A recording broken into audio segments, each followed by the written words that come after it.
This is Trucker Confessions. Buckle up.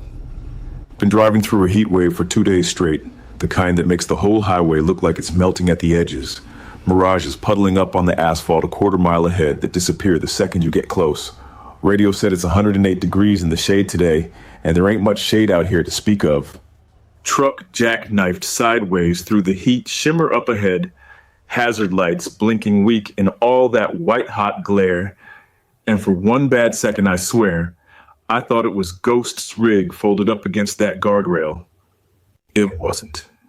But that half second, that flash of my stomach dropping before my brain even caught up, told me something about myself I wasn't ready to sit with yet. Just eased my rig onto the shoulder and got out to go do what truckers do for each other out here, which is whatever needs doing, no questions asked.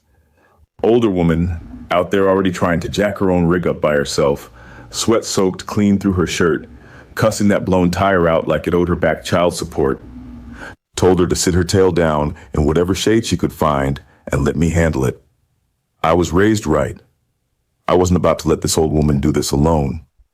She fussed at me the whole time anyway, said she'd been changing her own tires since before I was a thought in my daddy's head, and I told her I didn't doubt that for 1 second. I was just faster at it today. She laughed at that. Our laughs made the heat a little more bearable for a minute. My own AC's been running on borrowed time about 200 miles now, blowing lukewarm air, so by the time I got that spare tire wrestled into place, my shirt was stuck to my back like a second skin. That's when a second set of headlights rolled up slow behind mine. I didn't need to see the grill on the truck to know who it was. It was Ghost. He climbed down easy, already grinning before he even got a good look at who he was stopping to help. Then he saw it was me, and that grin shifted into something even more fonder. Something closer to a surprise he didn't know he was about to get.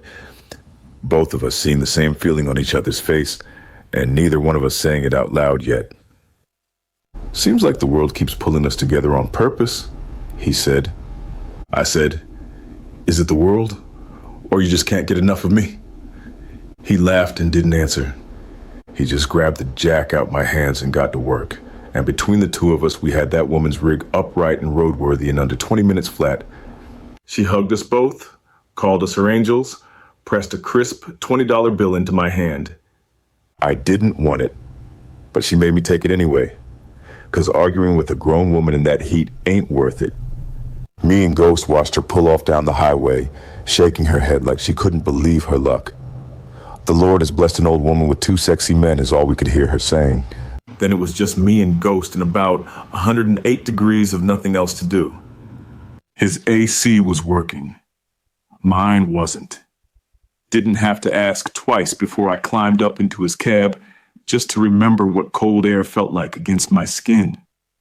First thing I noticed hanging off his rear view was a little wooden rosary, beads worn smooth, like it's been through a few 100,000 miles of somebody's hands worrying it. He reached into a cooler wedged behind his seat, pulled out a bottle of water sweating cold, cracked it open, and pressed it into my hand before I even asked. Wet a rag with another bottle and pressed that against the back of my neck himself. I sat there a second with that cold rag on my neck, thinking about my daddy talking engine specs at me instead of asking how I'm really doing. Thinking about how that's apparently just the shape love takes in certain men. Mine. And maybe this one too. Action standing in for a sentence neither one of them ever wanted to say out loud. Heat in that truck kept rising, even with the AC running full blast, 'cause 2 grown men crammed into one truck seat and shirts soaked quickly turned into a sauna. I peeled mine off first, told myself it was strictly about the temperature. Ghost followed right behind me, said something smart about matching energy, and for a man who talks as much as he does, he sure did stop talking fast once we got down to his bare skin. Wasn't planned.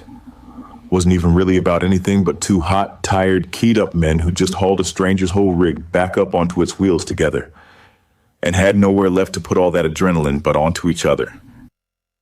Not gonna walk you through every second of it. What I'll say is, it felt different. Not the same as it did off that shoulder on Interstate 40.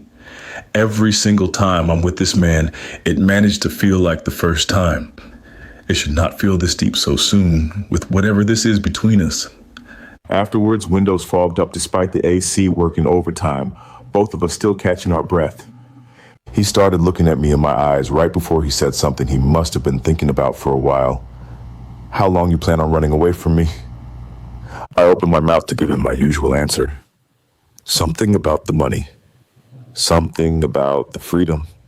Same line I fed my mama on that porch back home.